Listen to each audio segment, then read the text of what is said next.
লোপা এবং জুবাইর আছি আপনাদের সাথে। সংকটের কথা অনেক হলে এবার একটু সম্ভাবনার গল্প জানাতে চাই, আপনাদের সম্ভাবনার গল্প। শহরের পাশাপাশি এখন গ্রামেও জনপ্রিয় হয়ে উঠেছে ছাদ বাগান। ফসলের জমি ব্যবহারের প্রয়োজন না হওয়ায় সামর্থ্যবানরা এখন অনেকেই ঝুঁকছেন ছাদ বাগানে। বিভিন্ন শাকসবজির পাশাপাশি বাগানে লাগানো হচ্ছে বিভিন্ন ফলের গাছ।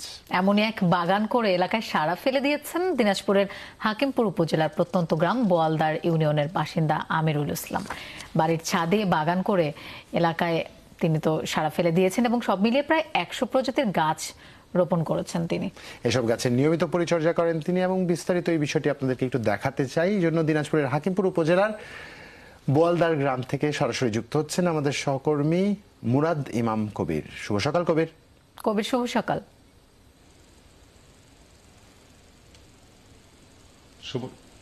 শুভ সকাল লোপা।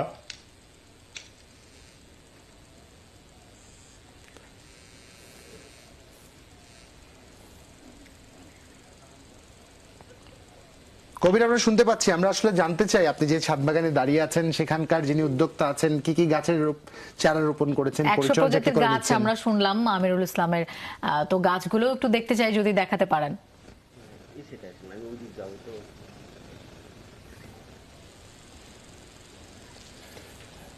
হ্যাঁ লোপা, আসলে 100 প্রকৃতির গাছ, বিভিন্ন প্রকার গাছ। আমি আপনাকে আজকে বেশ কিছু গাছ দেখাবো। সেটি হচ্ছে যে আপনি আমার পিছনে দেখতে পাচ্ছেন এটি তেঁতুল গাছ। এই তেঁতুল গাছটি হচ্ছে যে মিষ্টি জাতের তেঁতুল গাছ। এখানে এমনি ভাবে তেঁতুল, আঙ্গুর, আনার, এমনি ভাবে বিভিন্ন প্রজাতির গাছ রয়েছে। এছাড়াও কদবেল রয়েছে, 12 মাসে যেটাকে কদবেল বলা হয় সেই কদবেল রয়েছে। একটু তেঁতুল গাছটি একটু যদি আমি আপনাকে দেখাই, যে এই তেঁতুল গাছটি আমরা কিন্তু সচরাচর যে তেঁতুল দেখি সেটি হচ্ছে যে টক জাতীয়, কিন্তু এই তেঁতুলটি হবে মিষ্টি জাতীয় তেঁতুল। তো আমরা কথা বলেছিলাম আমিরুল ইসলামের সাথে, তো সেটি সে জানিয়েছে যে আসলে এই যে আবাদ করতে, জমি আবাদ করতে যে আবাদি জমির প্রয়োজন হয়, ছাদ বাগান করলে তার এই জমির প্রয়োজন হয় না। এবং এইরকম এরকম এরকম আমরা তার সাথে কথা বলেছি, এইভাবে উনি এই ছাদ বাগানের প্রতি আকৃষ্ট হয়েছে। আমরা একটু লোপা কথা বলতে চাই এই যে ছাদ বাগানের যে উদ্যোক্তা আমিরুল ইসলামের সাথে। আচ্ছা আমিরুল ইসলাম, আপনি যে এই ছাদ বাগান শুরু করলেন, এটা আপনি আসলে কিভাবে, এটা আপনার মাথায় এই ইয়েটা আসলো? আমি ইউটিউব দেখে এটা আমার মাথায় আসছে। আমি ইউটিউব দেখে বিভিন্ন জায়গায় গাছ যেখানে ভালো পাইছি সেখান থেকে গাছ নিয়েছি।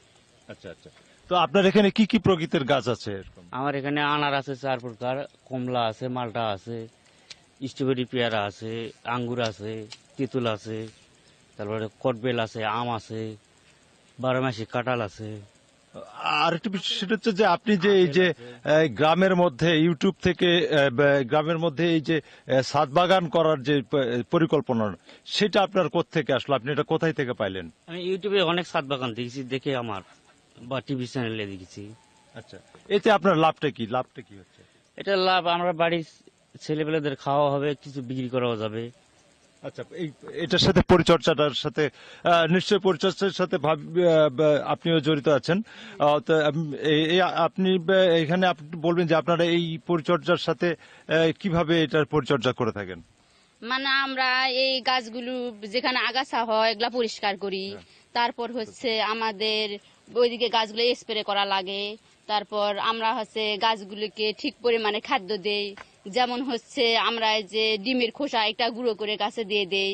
তারপর খোল ভিজা পানি তাকে আমরা দেই। এই ড্যাপ পরাশ একটু করে গাছে দিয়ে দিয়েছি।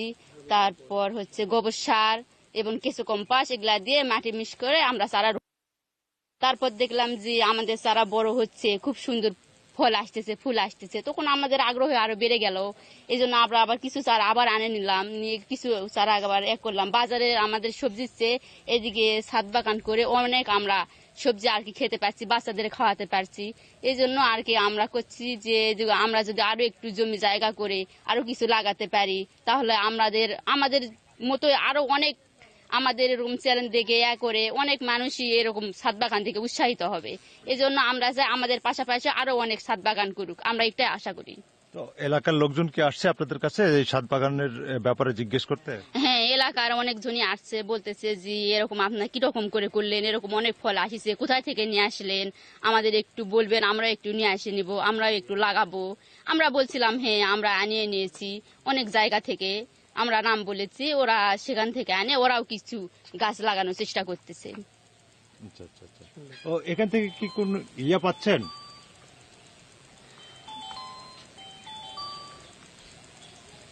হ্যাঁ, হ্যাঁ, বলেন। এখান থেকে কি কোনো মানে কিছু পাচ্ছেন? না, আমরা এখান অসংখ্য ধন্যবাদ কবির, একটা চমৎকার ভাই, গল্প আমরা কিন্তু হচ্ছে মানে জানাচ্ছিলেন যেটা একদম। শহরে দেখি ছাদ বাগান, কারণ শহরে আমরা সবাই জানি যে আমাদের জায়গা কম, কিন্তু গ্রামেও ছাদ বাগান যে করা যায়, এবং তাদেরকে সর্বোপরি- দেখে কিন্তু অন্যরাও সর্বোপরি উৎসাহিত কিন্তু হচ্ছে। লোপা গ্রামে যেটা হতো যে গ্রামের গৃহিণীরা যারা আছেন, হ্যাঁ। গৃহস্থ যারা আছেন, তাদের ফসলি মাঠে যে চাষ হতো বাড়ির আঙিনায় কিন্তু তারা পেয়ারা, লেবু, কিছু ক্ষেত্রে হয়তো ছোট জাতের কিছু আম গাছ তারা সবসময়, কিংবা লাউ, কুমড়োর বীজ, তরমুজ, এরকম নানান জাতের জিনিস লাগাতেন, বাড়ি রঙের সবজি ফল বীজ রোপণ করতেন।